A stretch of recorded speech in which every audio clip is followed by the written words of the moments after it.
Baik, saudara-saudara yang saya kasih dalam Tuhan Yesus, kita akan membahas malam ini di Roma pasal yang kedua. Oke, Roma pasal 2 kita akan bahas sampai di ayat yang ke-16 ya. Baik.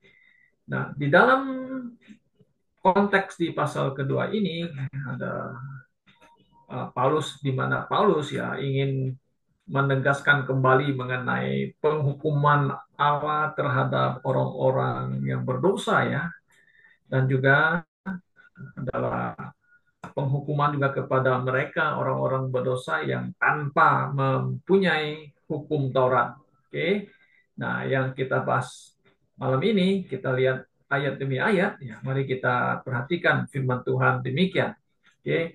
Karena itu, hai manusia, siapapun juga engkau yang menghakimi orang lain, engkau sendiri tidak bebas dari salah, sebab dalam menghakimi orang lain, engkau menghakimi dirimu sendiri, karena engkau yang menghakimi orang lain melakukan hal-hal yang sama. Nah, Paulus di sini jelas mengatakan ya kepada kita bahwa kita manusia tidak ada yang sempurna, ya kan? Dalam arti manusia tidak pernah bebas dari kesalahan.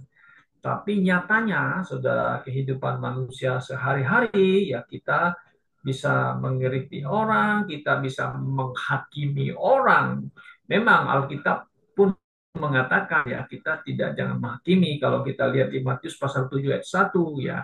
Tapi kita jangan menghakimi secara namanya apa ya, penghakiman yang penilaian dari diri kita sendiri ya, menghakimi orang cara pandangan kita sendiri yang gitu. Tapi kita bisa mengoreksi orang jika ada hal-hal yang salah yang bertentangan dengan tentu prinsip-prinsip Alkitab. Oke.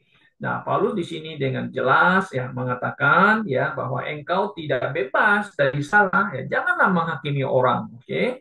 Nah, itu poin yang penting bagi kita untuk memahaminya, saudara-saudara. Oke. Nah, ayat yang kedua mengatakan, tapi kita tahu bahwa hukuman Allah berlangsung secara jujur atas mereka yang berbuat demikian. Nah, ini terjemahan TB itu pakai jujur. Kalau King James, saudara bisa lihat ada sedikit beda mengatakan ya the judgment of God, penghakiman Allah itu menurut kebenaran, ya kan? Ya kebenaran against them with commit thing ya. Jadi mereka atau menghukum menurut kebenaran kepada mereka yang melakukan hal-hal yang nggak benar. Ya, jadi harus according to the truth. Nah, tentu truth itu di Allah, kebenaran Allah ya, bukan kebenaran manusia. Kalau kita lihat di bumi ini, ya ada penghakiman yang apa, ada pengadilan, di sana ada hakim yang menghakimi orang, tapi justru di dalam pengadilan itu tidak ada keadilan. Ya, manusia bisa salah menghakimi orang menurut ke pandangan dia sendiri, ya kesuka-sukanya sendiri juga kadang-kadang. Oke, nah ini mengingatkan kita kepada orang-orang percaya dan orang-orang dunia ya bahwa hukuman Allah itu menurut kebenaran, ya itu sudah pasti akan dilakukan oleh Tuhan sendiri. Nah, ayat 3, dan engkau, hai manusia, engkau yang menghakimi mereka yang berbuat demikian, sedangkan engkau sendiri melakukannya juga. Adakah engkau sangka bahwa engkau akan luput dari hukuman Allah? Oh, tidak. Nah, saudara-saudara, jadi jelas bahwa hukuman Allah akan diberikan kepada setiap orang-orang yang bersalah, orang yang berdosa. Oke. Nah, kalau kita lihat bahwa di dalam Alkitab ada dua penghakiman yang jelas ya, bahwa yang pertama penghakiman yang saya selalu mengatakan itu penghakiman KPK itu adalah kursi penghakiman Kristus. Nah, ini adalah untuk orang-orang yang percaya. Oke, di mana kita akan dihakimi sana adalah untuk menerima ya rewards pahala sesuai dengan perbuatan kita. Ada lagi kan satu lagi kan penghakiman namanya tahta putih ya. Nah, saudara bisa baca itu di Wahyu pasal 20 ayat 11 dan 15. Nah, di sana Tuhan akan menghakimi seadil-adilnya. Maka itu di ayat yang kedua itu ya harus menurut the truth. Dan juga penghakiman di tata putih itu adalah juga akan menghakimi mereka yang tanpa mempunyai hukum Taurat. Sebelum ada hukum Taurat kan mereka kan orang-orang mati akan dihakimi tanpa hukum Taurat. Atau juga akan ada penghakiman. Paulus mengatakan juga menurut Injilku. Nah, ini yang perlu kita pahami ya, bahwa penghakiman itu ada beberapa hal itu ya. Penghakiman untuk orang percaya, penghakiman kepada orang yang menolak kebenaran atau yang menolak Injil Yesus Kristus, nggak jelas. Nah, kemudian kita lihat lagi ya di dalam ayat yang keempat mengatakan demikian.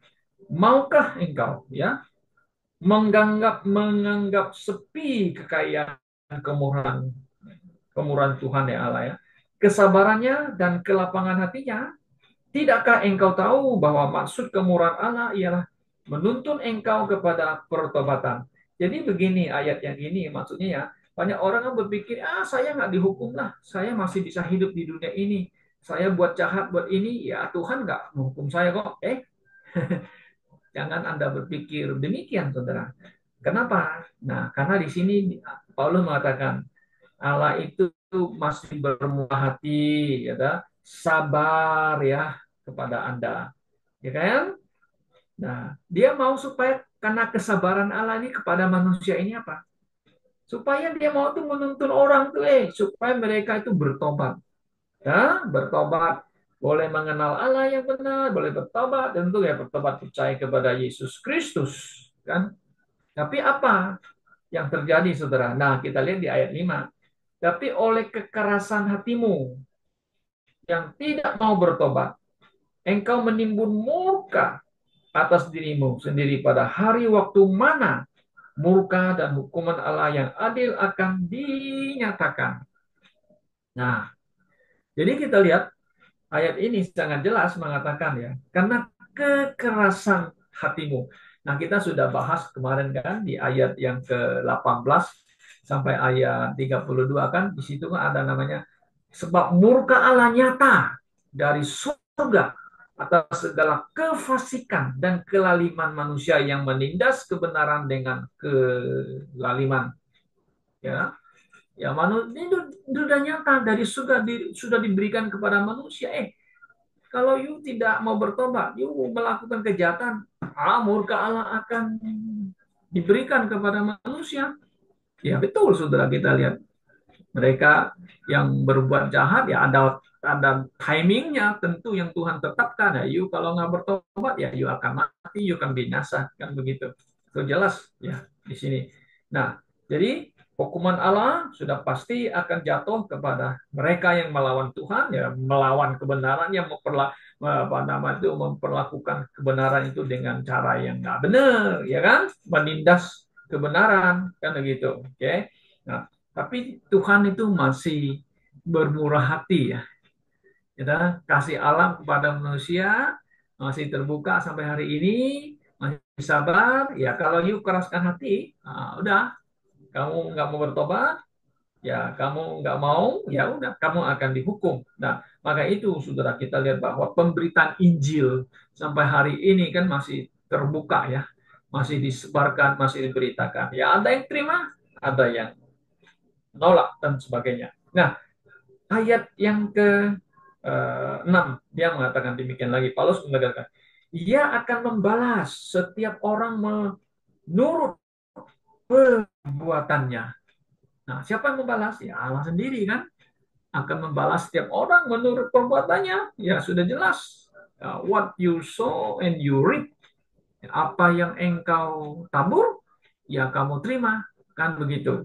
Nah, di dalam ayat 7 mengatakan, mereka yang di sini mengatakan, mereka yang yaitu hidup kekal kepada mereka yang dengan tekun berbuat baik, ya, mencari kemuliaan, kehormatan, dan ketidakbenaran. Nah, jadi ini seolah-olah sepertinya ya, saudara, ayat ini dipakai banyak orang. Nah, kan, kalau kita berbuat baik, kalau kita melakukan yang benar, kan gitu kan, menurut pandangannya, ya Tuhan tidak akan menghukum kita. Malahan dia di sini bahkan memberikan hidup kekal ya kepada mereka yang dengan tekun berbuat baik, ya gitu. Nah, memang ini sepertinya sih kita berada di dalam suasana apa kondisi zaman gereja. Kalau zaman gereja ini ayat ini kan bertentangan ya dengan konsep keselamatan kita kan. Kita diselamatkan bukan karena kita berbuat baik sehingga kita diselamatkan, tapi karena kita percaya kepada Tuhan. Nah, ini sebenarnya menunjukkan kepada kita bahwa orang-orang yang telah percaya kan gitu kan, ya kan? Orang-orang yang telah terima Tuhan Yesus. Dan kalau kita lihat di dalam Efesus pasal 2 ayat 8 dan 9 itu, coba kita lihat ada kata itu dipersiapkan untuk berbuat baik ya. Coba kita lihat di dalam Efesus pasal 2 ayat 8. Oke, di sini ada mengatakan sebab karena kasih karunia kamu diselamatkan oleh iman. Nah, itu jelas kan? Bertentangan nih, sepertinya bertentangan ini. Itu bukan hasil usahamu, tapi pemberian Allah. Itu bukan hasil pekerjaanmu. Jangan ada orang yang membanggakan diri. Nah, itu ayat yang ke-10. Kemudian ke-10. Karena kita ini buatan Allah. Diciptakan dalam Kristus Yesus untuk melakukan apa? Pekerjaan baik yang dipersiapkan Allah sebelumnya. Ia mau supaya kita hidup di dalamnya. Nah, sebelum Anda percaya Yesus, sebelum kita percaya Tuhan Yesus, kita kan orang jahat, kita orang benar, ya, melawan Tuhan. Setelah kita terima kasih karunia Allah, kita diselamatkan. Nah, apa yang Tuhan mau kita lakukan sebagai anak-anaknya, orang percaya? Melakukan pekerjaan baik, kan begitu. Nah, kalau kita coba untuk bandingkan dengan ayat sini, dan tekun berbuat baik. Iya, orang Kristen, orang telah selamat, sudah pasti akan melakukan hal-hal yang baik kan, ya kan, melakukan yang benar. Ya, tapi karena kita sudah telah selamat oleh Tuhan, lalu kita akan mendapat hidup yang kekal. Oke, nah ini ayat ini sangat jelas ya, bukan karena ayat ini banyak orang pakai. Oh yo, kalau gitu orang yang berbuat baik akan mendapat hidup kekal. Ya, baik, kita lihat ayat yang ke-8. Tetapi ayat ke-8, tetapi murka dan geram kepada mereka yang mencari kepentingan sendiri, yang tidak taat kepada kebenaran, melainkan taat kepada kelaliman. Nah, ya pasti orang yang demikian nggak mungkin mendapat keselamatan, tapi akan mendapat hukuman Tuhan yang kekal ya di dalam api neraka. Itu sangat jelas. Oke. Nah, kita lihat di dalam ayat yang ke-9. Sekarang kita lihat Saudara. Ya, di dalam ayat yang ke-9 ya, sangat mengatakan demikian, penderitaan dan kesesakan akan menimpa setiap orang yang hidup yang berbuat jahat. Pertama-tama orang Yahudi dan juga orang Yunani. Nah, ini selalu dikaitkan kepada orang Yunani itu. Oke, orang Yahudi, yo punya hukum Taurat, ya nah? Yo mentaati hukum Musa, tapi Anda berbuat jahat, kan? Engkau tidak taat hukum Taurat, apalagi banyak kali kan Yesus mencela orang-orang Farisi. Munafik, munafik, munafik kan? You memuliakan Tuhan hanya pakai mulut, tapi tidak pakai hati. Kenapa? Karena kamu mentaati aturan-aturan manusia, ya, ajaran-ajaran manusia. Cuma mereka tuh memuliakan Tuhan dengan mulutnya. Oke. Nah, kemudian kita lihat lagi juga bagi orang Yunani, apalagi orang Yunani, ya kan, mereka yang menolak Injil dan sebagainya, ya sudah pasti mereka tidak akan mendapatkan, sudah pasti mereka akan mendapat murka Allah. Nah, ayat 10. Tetapi kemuliaan, kehormatan, dan damai sejahtera akan diperoleh semua orang yang berbuat baik, pertama-tama Yahudi dan juga orang, nah itu hormat dan damai sejahtera. Ini sepertinya iman dan work, pekerjaan, faith and work, ya kan? Kemuliaan, ya, kehormatan dan damai sejahtera diperoleh semua orang yang berbuat baik. Pertama-tama orang Yahudi dan juga orang orang Yunani. Ya. Nah, saudara, kalau kita jadi orang yang tidak percaya Tuhan, ya, kalau hidup mereka moralnya baik, pasti mereka akan mendapatkan kemuliaan ya, kehormatan daripada dunia sendiri. Itu upah dari dunia. Ya, seperti contoh begini. Ya, seperti Perdana Menteri Lee Kuan Yew yang sangat terkenal ya di Singapura ya, saudara-saudara ya. Anda pasti akan mengatakan, oh dia orang baik ya, dia the founder of the Singapore ya, sangat terkenal kan begitu. Hanya dia tidak kenal Tuhan. Dia mengatakan I'm a free thinker. Ya, dia adalah seorang pengagum Konghucu, ya ajaran Konghucu dan sebagainya. Dia dapat kemuliaan ya, ya dimuliakan, dihormati oleh rakyatnya, kan, dapat kehormatan dan sebagainya ya, ya kan? Ya, dia juga ada damai sejahtera. Oh iya, pasti damai yang semu kan, yang tidak abadi yang dia peroleh karena dia melakukan yang baik kepada bangsa Singapura dan sebagainya. Nah, saudara, ini juga berlaku kepada orang Yahudi dan juga kepada orang Yunani. Oke? Okay? Nah, kemudian ayat 11 dengan jelas mengatakan, Paulus mengatakan, sebab Allah tidak memandang bulu. Nah, dia tak peduli, you apa, ya, you orang penting, you orang kecil, dan sebagainya. Tapi semua orang, ya, semua orang akan dihukum menurut perbuatannya. Oke? Okay? Seperti yang sudah kita jelas itu yang di ayat yang ke-6 ayat ke-6 ya. Nah, sekarang kita masuk ke dalam ayat yang ke-12 ini.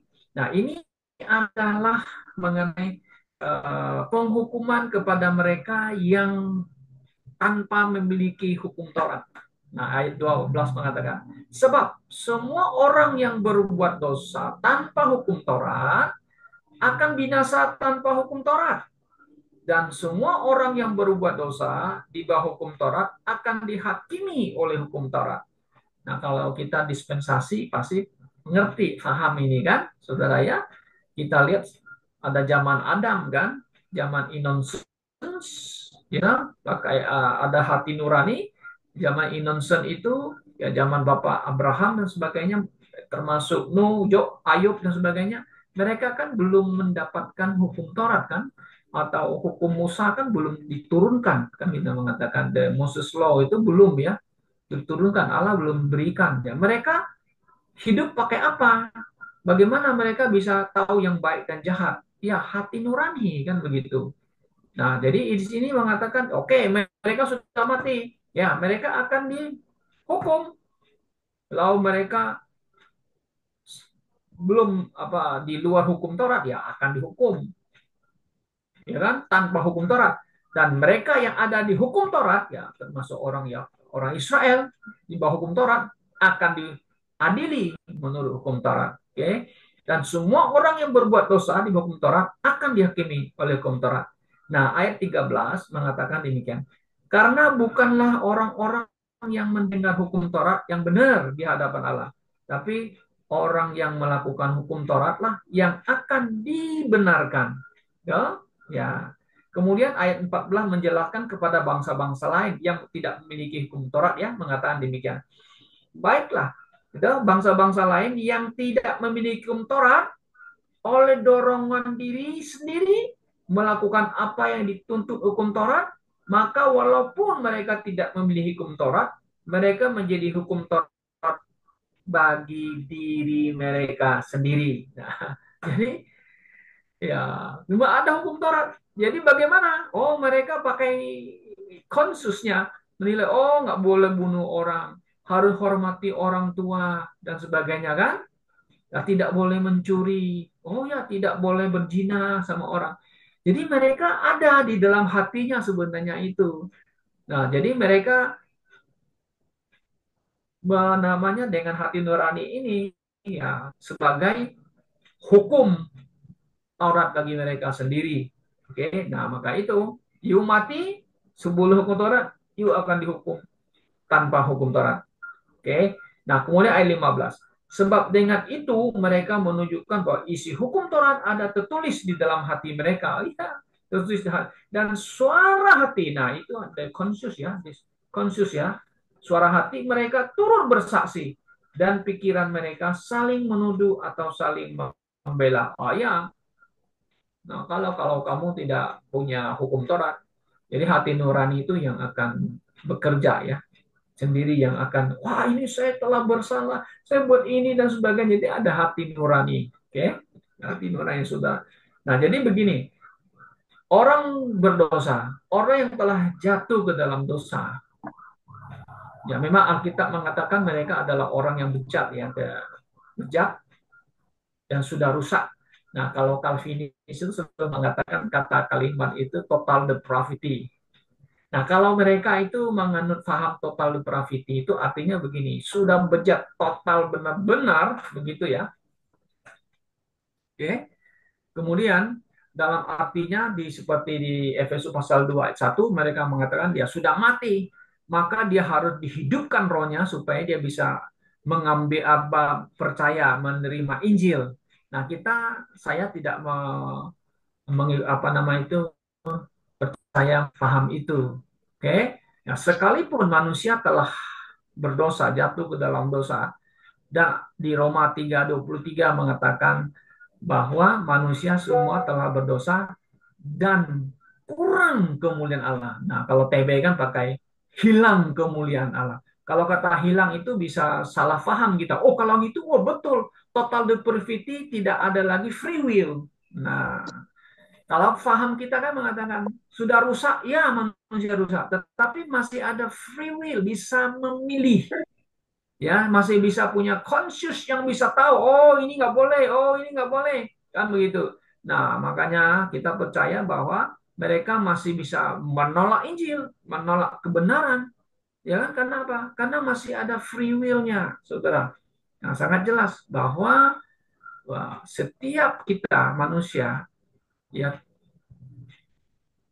menentukan pilihannya apakah masuk surga atau masuk neraka itu adalah pilihan, bukan telah ditetapkan ya dari kekekalan si A si B sudah ditetapkan masuk surga ini masuk neraka. Tidak. Nah, kita tidak paham itu. Oke, itu Calvinis biasanya, hyper Calvinis ya. Tapi kita percaya bahwa manusia yang berdosa dia masih punya free will, dalam arti dia punya consciousnya, masih bisa dipakainya untuk me, menimbang-nimbang dalam hati ya, mau pilih. Oh, kalau you pilih Yesus ya tentu you bisa selamat. Kalau you tolak Yesus ya Anda tidak bisa selamat. Kenapa you pilih Yesus selamat? Karena Alkitab kan. Nah, dengan konsus kita kata, oh ya, Alkitab sendiri yang mengatakan, Alkitab adalah firman Allah, ya, yang menyatakan diri kepada kita bahwa Yesus juru selamat dunia, dia mati mencurahkan darahnya untuk menebus dosa manusia. Oke. Nah, jadi saudara-saudaraku yang saya kasih dalam Tuhan Yesus, jadi kita hari ini telah belajar, kita lihat bahwa di dalam ayat yang 1 sampai ayat yang kelima tadi itu adalah hukuman orang berdosa akan dijatuhkan hukuman kepada mereka, akan hukuman Allah sudah pasti. Kemudian yang ayat yang ke-6 sampai ayat yang ke-15 ini adalah penghukuman atau penghakiman. Ya, Allah akan memakai hati nurani mereka yang sebelumnya belum ada hukum Taurat, mereka juga akan dia hukum seadil-adilnya dan menurut kebenaran Allah. Jadi artinya Allah akan menghukum orang seadil-adilnya kepada manusia ya. Oke. Nah, kiranya Tuhan menolong kita malam hari ini bahwa sangat jelas Alkitab ini mengungkapkan tentang penghakiman orang-orang berdosa. Oke, jadi ada penghakiman kita bisa bedakan yang sudah saya jelaskan, itu penghakiman KPK itu kursi penghakiman Kristus itu bagi orang percaya, ada lagi itu penghakiman tatah putih itu adalah untuk orang-orang yang di luar Kristus yang tidak percaya kepada Yesus. Tuhan akan mengadili seadil-adilnya. Ya, kiranya Tuhan menolong kita malam hari ini ya kita supaya boleh menjadi orang Kristen yang memahami akan kebenaran ini ya, dan kita boleh hidup memuliakan Tuhan kita. Amin.